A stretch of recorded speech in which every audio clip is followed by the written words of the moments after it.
একতরফা নির্বাচনে ফের ক্ষমতায় হাসিনার দল, অবশ্যই এটা ক্ষমতার অপব্যবহারের জয়, বলছে শিবসেনা। ভারতকে ডিস্টার্ব করতে বাংলাদেশে ঢুকেছে চীন, যুক্তরাষ্ট্রের জন্য সতর্ক সংকেত।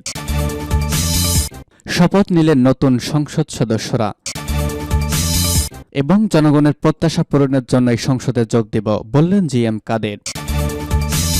একতরফা নির্বাচনে ফের ক্ষমতায় হাসিনার দল, অবশ্যই এটা ক্ষমতার অপব্যবহার, বলছে শিবসেনা। বাংলাদেশের সাম্প্রতিক নির্বাচনকে একতরফা নির্বাচন এবং আওয়ামী লীগের জয়কে ক্ষমতার অপব্যবহারের জয় বলে মন্তব্য করেছে হিন্দুত্ববাদী শিবসেনা।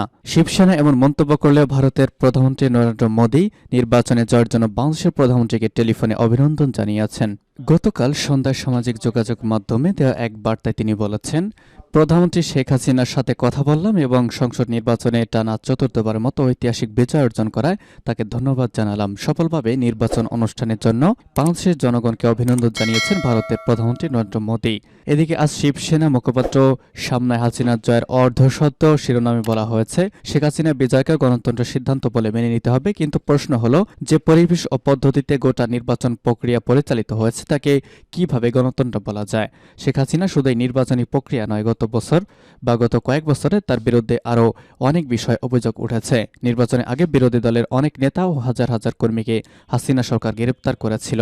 নির্বাচনে বিরোধী দলের অবস্থান প্রসঙ্গে সমন্বয়ে বলা হয়েছে, হাসিনার ঐতিহ্যবাহী প্রতিদ্বন্দ্বী এবং বাংলাদেশ জাতীয়তাবাদী দল বিএনপি নেত্রী সাবেক প্রধানমন্ত্রী বেগম খালেদা জিয়াকে ৭৮ বছর বয়সে জেলে পাঠানো হয়েছিল।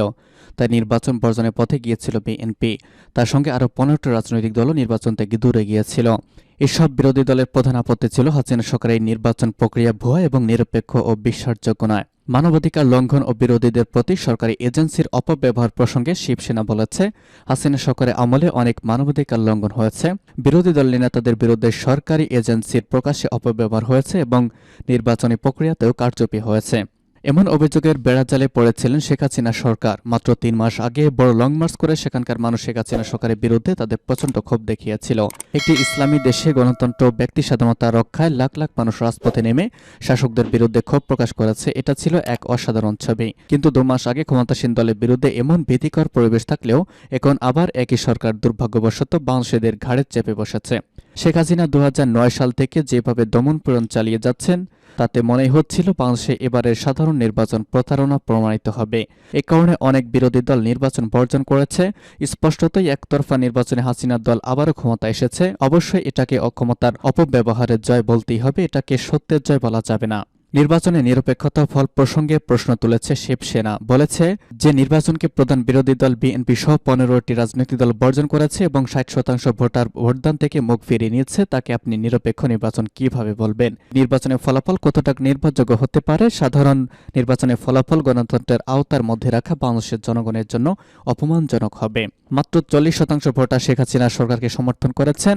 ২০১৮ সালের নির্বাচনে এই অনুপাত ছিল ৮০%, মানে অর্ধেকেরও বেশি জনগণ হাসিনা সরকারের প্রতি অনাস্থা দেখিয়েছে। এটাই হাসিনা বিজয়ের অর্ধসত্য বলে শিবসেনা মুখপাত্র সামনায় মন্তব্য করা হয়েছে। হাসিনা সরকারের বিরুদ্ধে প্রতিবাদে ভোট দেওয়া থেকে মুখ ফিরিয়ে নেওয়া বাংলাদেশের জনসংখ্যার ৬০%-এর কাছে জয়ের এই অর্ধসত্য মেনে নেওয়া ছাড়া আর উপায় কোথায় বলেও মন্তব্য করা হয়েছে সামনায়, সূত্র জানাচ্ছে পার্স টুডে। ভারতকে ডিস্টার্ব করতে বাংলাদেশে ঢুকছে চীন, যুক্তরাষ্ট্রের জন্য সতর্ক সংকেত। দ্বাদশ জাতীয় সংসদ নির্বাচনে নিরঙ্কুশ বিজয় হওয়া আওয়ামী লীগ সভাপতি ও প্রধানমন্ত্রী শেখ হাসিনাকে অভিনন্দন জানিয়েছেন বিভিন্ন দেশের রাষ্ট্রদূতরা। গণভবনে গিয়ে সব দেশের রাষ্ট্রদূতরা শেখ হাসিনাকে অভিনন্দন জানিয়েছেন। এ সময় তারা নিজেদের দেশের পক্ষ থেকে প্রধানমন্ত্রীকে ফুলেল তোড়া উপহার দিয়েছেন। প্রধানমন্ত্রীর সহকারী প্রেস সচিব এম ইমরুল কায়েস আজ প্রথম আলোকে তথ্য নিশ্চিত করেছেন। আওয়ামী লীগ সভাপতি ও প্রধানমন্ত্রী শেখ হাসিনা বলেছেন, নির্বাচন যাতে না হয় তার জন্য বিএনপি নানা ধরনের ষড়যন্ত্র করেছিল। মুরব্বীদের কথা শুনলে বাংলাদেশ আর চলা লাগবে না, এটাই হলো বাস্তবতা। যদি সৎ পরামর্শ হয় সেটা ভালো কথা, নির্বাচন হতে দেবে না। এসব হুমকি ধমকি গেল কোথায়? দ্বাদশ সংসদ নির্বাচনে আওয়ামী লীগ নিরঙ্কুশ সংখ্যাগরিষ্ঠতা অর্জন করায় গতকাল দুপুরে গণভবনের শুভেচ্ছা বিনিময় অনুষ্ঠানে এসব মন্তব্য করেছেন তিনি।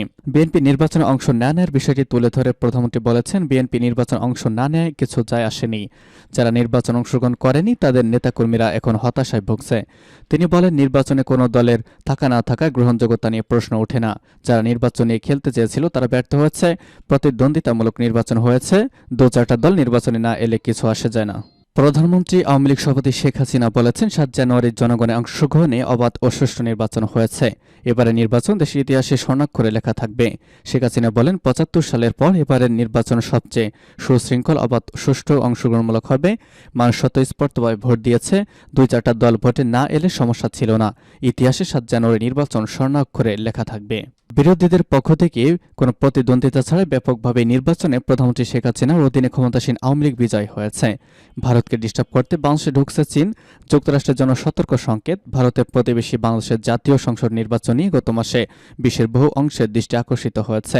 এ দৃষ্টি আকর্ষণ হয়েছে শুধুমাত্র সে কারণে নয়, এটা হয়েছে এই অঞ্চলে ভৌগোলিক অবস্থান ও ভূরাজনৈতিক কারণে। এর জন্য বহুবার সংসদ শিরোনাম হয়েছে বাংলাদেশ। প্রকৃতপক্ষে বাংলাদেশের শুধু ভারতের ঘনিষ্ঠ প্রতিবেশী নয়, একই সঙ্গে সাম্প্রতিক সময়ে তারা চীনের ঘনিষ্ঠতম অন্যতম অংশীদার। এটা বিস্ময়কর ঘটনা নয় যে বিশ্বের দুই শক্তিধর দেশ বাংলাদেশ ইস্যুতে জড়িয়ে একে অন্যের হুমকি দিচ্ছে।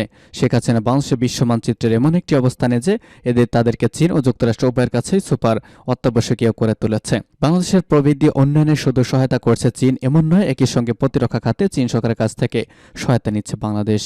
গত দশকে শেখ হাসিনা সরকারকে অস্ত্র, রসদ, সামরিক ট্যাঙ্ক এবং যুদ্ধ বিমান সরবরাহ করেছে চীন। চীনের কাছ থেকে সাবমেরিন কিনেছে বাংলাদেশ। শপথ নিলেন নতুন সংসদ সদস্যরা। শপথ বাক্য পাঠ করেছেন দ্বাদশ জাতীয় সংসদ নির্বাচনে জয়ী নবনির্বাচিত সংসদ সদস্যরা।